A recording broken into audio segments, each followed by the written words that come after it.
Salam sejahtera untuk kita semua, saudaraku, dengan rasa syukur yang mendalam. Mari kita awali pelajaran kita ini dengan mengucapkan terima kasih kepada Tuhan yang telah memberkati dan melindungi saudara dan saya sepanjang minggu ini.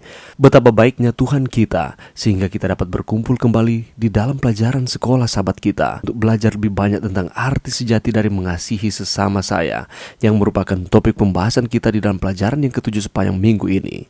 Sebelumnya, kita telah menggali berbagai aspek kehidupan rohani dalam pelajaran-pelajaran yang kita telah lewati, memperdalam pemahaman kita akan kasih Allah, dan merenungkan cara kita dapat hidup sesuai dengan kehendaknya. Dan pada pelajaran yang ketujuh ini, kita akan memperluas perspektif kita dengan mengeksplorasi bagaimana cinta kasih ini dapat tercermin dalam hubungan kita dengan sesama manusia.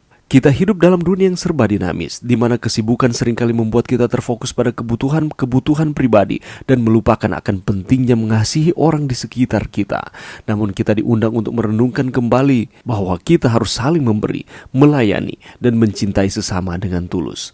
Pelajaran ini akan membuka wawasan kita ke dalam bagaimana kita dapat menerapkan prinsip cinta kasih ini dalam tindakan sehari-hari. Kita akan melihat bersama di dalam pelajaran kita ini bahwa betapa pentingnya menjadi teladan dalam kebaikan, memberi perhatian pada yang membutuhkan, dan menyebarkan kebaikan di sekeliling kita. Mari kita ikuti pembahasan berikut ini. Tema sepanjang minggu ini terdapat di dalam Lukas 10 ayat 27. Jawab orang itu, kasihilah Tuhan Allahmu dengan segenap hatimu, dan dengan segenap jiwamu, dan dengan segenap kekuatanmu, dan dengan segenap akal budimu. Dan kasihilah sesamamu manusia seperti dirimu sendiri. Saudaraku, sepanjang minggu ini kita mempelajari bagaimana kita harus menunjukkan kasih kita kepada Tuhan dan menunjukkan kasih kepada sesama manusia seperti diri kita sendiri. Jangan kita melupakan bahwa kasih adalah ringkasan dari hukum. Oleh karena itu, kasih harus ditunjukkan dengan menaati akan hukum atau menaati akan perintah. Itulah sebabnya Yohanes 14 ayat 15 juga di sana dikatakan bahwa jikalau kita mengasihi Tuhan, maka kita akan menaati akan setiap perintah-perintahnya. Lebih lanjut lagi, artinya kasih kepada Tuhan dan sesama tidak bisa hanya sebatas kata-kata atau perasaan saja, tetapi lebih daripada itu. Kasih harus dipraktikkan, bukan hanya sekedar simpati, tetapi harus kita tunjukkan empati kita kepada sesama manusia. Dan ini adalah merupakan bukti nyata dari kita mengasihi Tuhan dan mengasihi sesama manusia. Fokus pelajaran kita sepanjang minggu ini adalah peristiwa di mana ada interaksi antara ahli Taurat dan Yesus. Berawal dari pertanyaan seorang ahli Taurat, Yesus mengajarkan kita bagaimana mengasihi Tuhan dan sesama. Hanya melalui kasih dan pelayanan kita kepada orang lain yang membutuhkan bantuan, kita dapat menunjukkan keaslian kasih kita kepada Kristus. Dan kita akan pelajari bersama-sama lewat pelajaran yang ketujuh ini, bagaimana caranya kita dapat mengasihi sesama kita, sehingga kita dapat dimampukan untuk menyatakan akan misi yang Allah percayakan kepada masing-masing kita. Kita akan pelajari bersama-sama untuk beberapa waktu ke depan ini bagaimana mewarisi hidup yang kekal. Jawabannya ada di dalam firman, kasih dalam tindakan, dan siapa yang harus aku kasihi? Mari kita ikuti pembahasan berikut ini. Bagaimana mewarisi kehidupan kekal? Lukas 10 ayat 25 mengatakan, pada suatu kali berdirilah seorang ahli Taurat untuk mencobai Yesus. Katanya, Guru, apa yang harus kuperbuat untuk memperoleh hidup yang kekal? Jika bukan karena ungkapan untuk mencobai, kita akan berpikir bahwa ahli Taurat ini adalah orang yang dengan tulus ingin Yesus memberitahu dia cara memperoleh hidup yang kekal. Tetapi sayang sekali, ahli Taurat ini datang bukan benar-benar ingin mengetahui akan jawabannya, tetapi hanya untuk mencobai dan menjatuhkan Yesus. Yesus tahu bahwa niatnya tidak baik. Namun, bagaimana dengan respon Yesus? Dia tidak mencelanya atas apapun, juga tidak menolak untuk menjawabnya. Selalu penuh perhatian dalam memanfaatkan setiap kesempatan untuk misi. Yesus menggunakan kesempatan ini untuk mengajukan permohonan pribadinya.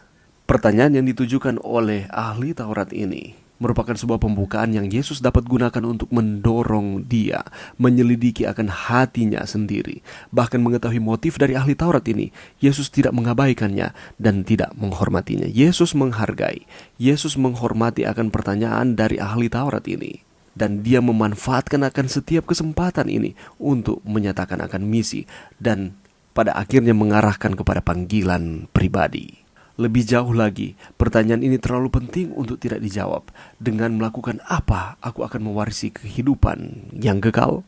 Beberapa waktu kemudian seorang pemuda kaya menanyakan pertanyaan yang sama kepadanya. Kita boleh lihat di dalam cerita yang berbeda di dalam Lukas 18 ayat 18 terkait dengan pertanyaan bagaimana mewarisi akan kehidupan yang kekal ini. Seperti mereka, saudara dan saya juga memiliki hasrat dan kebutuhan yang sama untuk hidup melampaui kehidupan yang singkat ini. Terlepas dari motif dari ahli Taurat dan orang kaya ini, kita juga merindukan untuk supaya kita dapat hidup bukan hanya di dunia ini, tetapi dapat dipersiapkan di dalam kehidupan yang kekal. Apakah kita juga menanyakan pertanyaan yang sama? Karena kerinduan kita untuk hidup bersama-sama dengan Yesus, atau motivasi kita sama seperti dengan ahli Taurat ini, hanya untuk mencoba Yesus. Mari kita renungkan di dalam hati kita, dan mari kita menjadi sama seperti dengan Yesus, menggunakan setiap kesempatan-kesempatan. Walaupun motif yang keliru, tetapi Yesus menggunakan kesempatan ini untuk menyatakan misi kepada ahli Taurat ini. Demikian pula dengan kita, mari kita sampaikan akan kabar sukacita, kabar baik keselamatan kepada setiap orang. Jawabnya ada dalam firman. Lukas 10:26 mengatakan, jawab Yesus kepadanya, apa yang tertulis dalam hukum Taurat? Apa yang kau baca di sana? Peristiwa berlanjut ketika ahli Taurat bertanya dengan tujuan untuk mencobai Yesus. Dan Yesus menjawab, bukan menggunakan pemikirannya sendiri, tetapi dia katakan, ada jawabannya di dalam firman. Kadang-kadang kita mungkin didekati dengan pertanyaan-pertanyaan yang provokatif. Misalnya, kenapa engkau katakan bahwa hanya ada satu Tuhan padahal engkau menyembah 3 pribadi? Mungkin seperti ahli Taurat, tujuan mereka hanyalah memprovokasi, mengganggu, atau mengekspos kita. Tetapi bagaimana respon kita? Berbeda dengan Yesus, kita tidak dapat mengetahui niat sebenarnya seseorang. Mungkin tanpa kita sadari, kita sedang berhadapan dengan seorang pencari kebenaran yang tulus. Oleh karena itu, kita harus meniru cara Yesus menjawab pertanyaan-pertanyaan sulit dan jahat ini.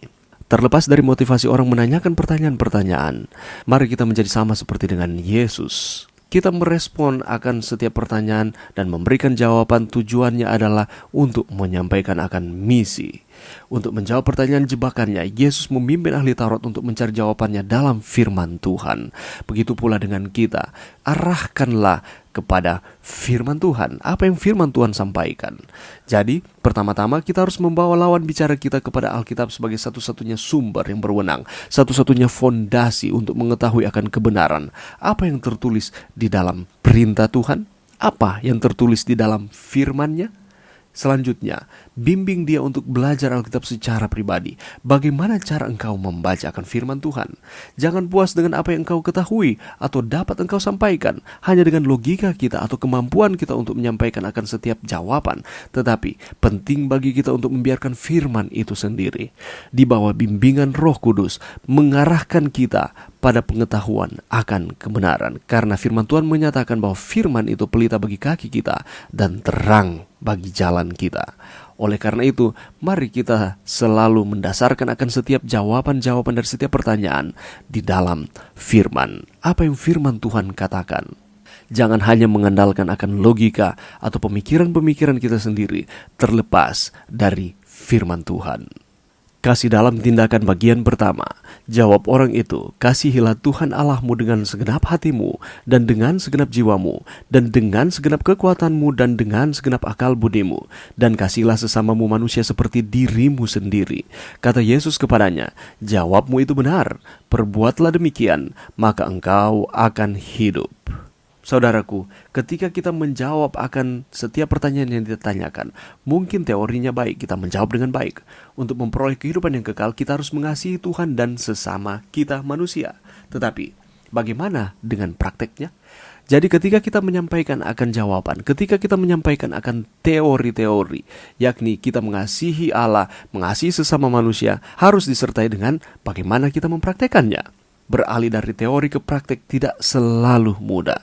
Seringkali mudah untuk kita ucapkan, tetapi begitu sulit untuk kita praktekkan.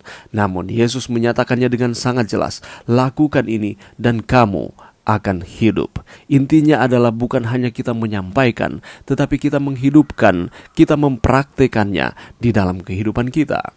Kalau kita menyatakan kita mengasihi Tuhan, apa tindakan kita? Kalau kita menyatakan kita mengasihi sesama manusia, apakah tindakan kita untuk menunjukkan bahwa kita mengasihi sesama manusia. Bagaimana kita bisa menunjukkan bahwa kita mencintai Tuhan dan sesama kita? Menurut Yohanes, kita menunjukkan bahwa kita mengasihi Tuhan ketika kita mengasihi sesama saya atau kita mengasihi sesama manusia. Ketika kita menyatakan bahwa kita mengasihi Tuhan, akan kelihatan dari bagaimana cara kita memperlakukan sesama manusia. Lebih lanjut, Yakobus memberitahu kita dengan sangat jelas, jika seorang saudara atau saudari tidak mempunyai pakaian dan kekurangan makanan sehari-hari, dan seorang dari antara kamu berkata, "Selamat jalan, kenakanlah kain panas dan makanlah sampai kenyang," tetapi ia tidak memberikan kepadanya apa yang perlu baginya, apakah gunanya itu? Yakobus 2 ayat 15 dan 16. Mari kita renungkan ayat ini di dalam kehidupan kita. Kita memberikan teori, harus disertai dengan tindakan, harus disertai dengan solusi. Tantangannya adalah melakukan apa yang kita tahu benar. Mengetahui cara mengasihi saja tidaklah cukup. Apa yang harus kita lakukan? Kita harus mempraktikannya. Sebagai umat-umat Tuhan, apakah kita mempraktikkan kasih atau hanya sekedar omongan saja? Mari kita renungkan itu di dalam kehidupan kita. Kasih dalam tindakan bagian kedua. Galatia 5 ayat 14 mengatakan, karena seluruh hukum Taurat sudah disimpulkan dalam satu perintah, yaitu kasihilah sesamamu seperti kamu mengasihi dirimu sendiri. Singkatnya, ketika saya mengasihi sesama saya dengan cara yang praktis, saya menunjukkan bahwa saya mengasihi Tuhan, dan menurut Paulus, saya memenuhi hukum. Jadi ketika kita memenuhi hukum, bukan karena untuk mendapatkan keselamatan, tetapi untuk menunjukkan kasih kita kepada Tuhan dan kasih kepada sesama manusia atas keselamatan yang Tuhan telah berikan kepada kita. Namun, ini bukanlah pesan yang baru. Yesus dan para rasul sedang menyampaikan pesan yang diwartakan oleh para nabi. Sebuah pesan keadilan, perlakuan yang adil, dan penuh kasih terhadap sesama manusia, terutama yang membutuhkan dan tidak berdaya. Misi ini sudah ada dari sejak dahulu kala, dari perjanjian lama, perjanjian baru, dan juga di zaman kita saat ini. Karena di dalam firman Tuhan ada begitu banyak ayat-ayat yang menyatakan mengasihi Allah, mengasihi sesama manusia. Dan kita akan lihat beberapa ayat untuk saat ini. Yesaya 1 ayat 17, belajarlah berbuat baik, usahakanlah keadilan, kendalikanlah orang kejam, belalah hak anak-anak yatim, perjuangkanlah perkara janda-janda. Yeremia 22 ayat 16 mengatakan, serta mengadili perkara orang sengsara dan orang miskin dengan adil. Bukankah itu namanya mengenal aku? Demikianlah firman Tuhan. Yesaya 22 ayat 29, penduduk negeri melakukan pemerasan dan perampasan, menindas orang sengsara dan miskin, dan mereka melakukan pemerasan terhadap orang asing bertentangan dengan hukum. Hosea 10 ayat 12, menaburlah bagimu sesuai dengan keadilan, menuailah menurut kasih setia. Mika 6 ayat 8, hai manusia, telah diberitahukan kepadamu apa yang baik, dan apakah yang dituntut Tuhan daripadamu, selain berlaku adil, mencintai kesetiaan, dan hidup dengan rendah hati di hadapan Allahmu? Zakaria 7 ayat 9 dan 10, beginilah firman Tuhan semesta alam, laksanakanlah hukum yang benar dan tunjukkanlah kesetiaan dan kasih sayang kepada masing-masing. Janganlah menindas janda dan anak yatim, orang asing dan orang miskin, dan janganlah merancang kejahatan dalam hatimu terhadap masing-masing. Dan Maleakhi 3 ayat 5 mengatakan, aku akan mendekati kamu untuk menghakimi dan akan segera menjadi saksi terhadap tukang-tukang sihir, orang-orang berzina, dan orang-orang yang bersumpah dusta, dan terhadap orang-orang yang menindas orang upahan, janda dan anak piatu, dan yang mendesak ke samping orang asing dengan tidak takut kepadaku. Firman Tuhan semesta alam. Firman Tuhan dengan jelas menyatakan mengasihi Allah, mengasihi sesama manusia harus dipraktikkan di dalam kehidupan kita, bukan hanya sekedar teori belaka. Oleh karena itu, mari kita mengasihi dengan kita tunjukkan di dalam setiap tindakan kita. Dan siapa yang harus aku kasihi? Lukas 10 ayat 36 mengatakan, siapakah di antara ketiga orang ini menurut pendapatmu adalah sesama manusia dari orang yang jatuh ke tangan penyamun itu? Kalau kita melihat peristiwa selanjutnya, Yesus memberikan ilustrasi ataupun cerita tentang orang Samaria yang baik hati. Melalui kisah yang terjadi yang muncul di antara Yerusalem dan Yeriko ini, Yesus menunjukkan arti mengasihi sesama, berbelas kasihan dan menolongnya dalam kesusahan, menunjukkan tindakan tindakan kasih tersebut bukan sekedar ajaran-ajaran agama yang hanya diketahui tanpa dipraktekan. Dihadapkan pada kemunafikannya, ahli Taurat itu terpaksa harus mengakui bahwa tetangganya bukanlah orang yang ia sukai, melainkan orang yang kepadanya ia berbuat baik. Sesama kita bukan sekedar mereka yang satu gereja atau seiman dengan kita, tetapi setiap orang yang membutuhkan bantuan kita. Belas kasihan dan kebaikan melampaui semua hambatan agama, sosial, budaya, etnis, atau jenis lainnya. Dengan demikian, pertanyaan siapakah sesama manusia? Sesama kita adalah setiap orang yang membutuhkan pertolongan kita. Sesama kita adalah setiap jiwa yang terluka dan diremukkan oleh musuh. Sesama kita adalah setiap orang yang menjadi milik Tuhan. Dan perintah Tuhan menyatakan, kasihilah Tuhan Allahmu dan kasihilah sesama manusia seperti diri kita sendiri. Mari kita terus setia kepada Tuhan di dalam kehidupan kita. Mari kita terus mengasihi Tuhan di dalam kehidupan kita. Dan apakah kita mengasihi Tuhan akan kelihatan ketika kita memperlakukan sesama manusia seperti diri kita sendiri. Mari berdoa. Terima kasih Tuhan atas firman-Mu sepanjang minggu ini. Bantu kami Tuhan, bukan hanya mengetahui teorinya saja, tetapi kami dapat mempraktikkan, menunjukkan dengan tindakan kami bahwa kami mau mengasihi Tuhan dan kami mau mengasihi sesama manusia seperti diri kami sendiri. Bantu kami untuk kami terus setia kepada Tuhan. Ini doa kami di dalam nama Yesus. Amin.